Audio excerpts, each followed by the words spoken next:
Baik, bismillahirrahmanirrahim. Assalamualaikum warahmatullahi wabarakatuh. Perkenalkan, nama saya Sulasmini, saya dari Prodi Manajemen. Di video kali ini saya ingin menjelaskan tentang buku dan artikel yang judulnya sudah saya pilih, yang akan saya jelaskan di video ini. Dan nantinya saya akan berikan opini dan kritik tentang buku dan artikel ini.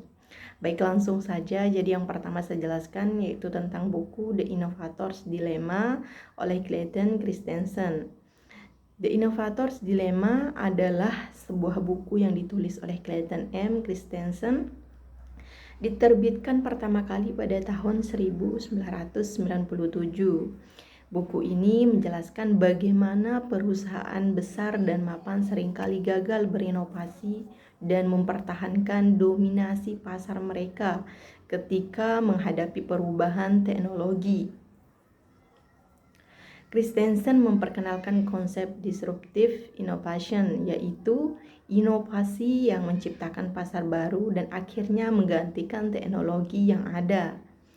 Inti dari buku ini adalah bahwa perusahaan-perusahaan besar seringkali terlalu fokus pada mempertahankan pelanggan dan produk yang sudah ada, sehingga mereka mengabaikan inovasi-inovasi baru yang mungkin tampak kurang menarik pada awalnya, tetapi memiliki potensi besar untuk mendisrupsi pasar di masa depan. Christensen menjelaskan bahwa perusahaan yang sukses harus belajar untuk mengenali dan memanfaatkan inovasi disruptif agar tetap relevan dan kompetitif. Selanjutnya saya akan memberikan opini dan kritik tentang buku The Innovator's Dilemma. Yang pertama di sini ada opini. Yang pertama, pentingnya pemahaman disruptive innovation. Buku ini sangat penting bagi pemimpin bisnis, manajer, dan inovator karena memberikan kerangka kerja yang jelas tentang bagaimana inovasi disruptif bekerja dan mengapa perusahaan harus memperhatikannya. Kemudian selanjutnya di sini ada studi kasus yang informatif. Christensen menggunakan banyak studi kasus nyata dari berbagai industri untuk menggambarkan konsepnya, membuat buku ini lebih mudah dipahami dan relevan. Selanjutnya di sini ada relevansi yang berkelanjutan.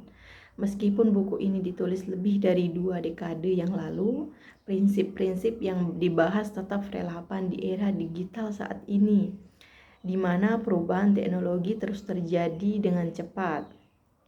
Kemudian selanjutnya di sini untuk kritik, yang pertama adalah generalisasi berlebihan. Ini kritik dari saya.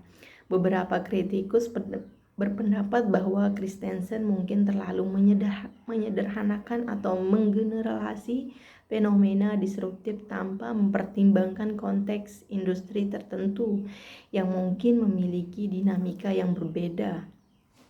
Kemudian di sini yang selanjutnya, kurangnya fokus pada implementasi praktis. Walaupun buku ini memberikan wawasan yang sangat baik tentang mengapa perusahaan gagal menghadapi disrupsi, beberapa pembaca merasa bahwa kurang ada panduan praktis tentang bagaimana mengimplementasikan strategi untuk mengatasi tantangan ini secara efektif. Kemudian selanjutnya yaitu tentang contoh-contoh lama. Karena buku ini diterbitkan pertama kali pada tahun 1997, beberapa contoh yang digunakan mungkin terasa ketinggalan zaman bagi pembaca yang mencari kasus yang lebih terkini. Kemudian selesai penjelasan tentang buku, selanjutnya saya ingin jelaskan tentang artikel What Makes a Leader oleh Daniel Goleman. Artikel What Makes a Leader oleh Daniel Goleman yang pertama kali diterbitkan di Harvard Business Review pada tahun 1998 menjelaskan bahwa kecerdasan emosional, yaitu emotional intelligence atau EI, adalah kunci utama dalam kepemimpinan yang efektif. Goleman mengidentifikasi 5 komponen utama dari kecerdasan emosional yang berkontribusi pada keberhasilan seorang pemimpin. Yang pertama di sini ada kesadaran diri, self awareness, pemahaman dalam tentang emosi kekuatan, kelemahan, kebutuhan dan dorongan diri. Kemudian yang kedua ada pengaturan diri, yaitu self regulation, kemampuan untuk mengendalikan atau mengarahkan impuls dan suasana hati yang merugikan serta untuk berpikir sebelum bertindak. Kemudian di sini yang ketiga ada motivasi, semangat untuk bekerja bukan karena uang atau status, tetapi karena antusiasme terhadap pekerjaan itu sendiri. Kemudian yang keempat ada empati, kemampuan untuk memahami emosi orang lain dan memperlakukan mereka sesuai dengan reaksi emosional mereka.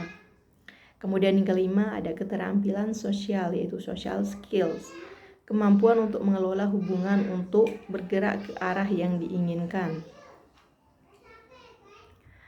Kemudian di sini ada opini.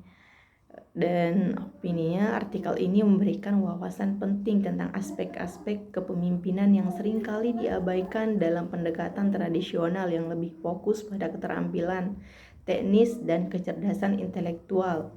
Penekanan Goleman pada kecerdasan emosional sebagai kunci kepemimpinan yang efektif memberikan pandangan yang lebih holistik dan dapat meningkatkan kesejahteraan dan produktivitas tim.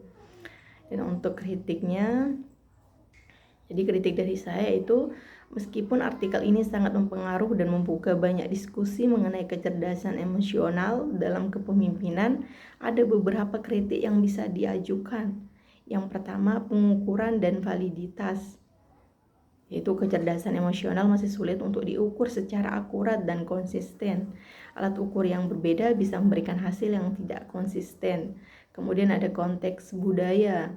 Artikel ini kurang mempertimbangkan variasi budaya dalam penerapan kecerdasan emosional.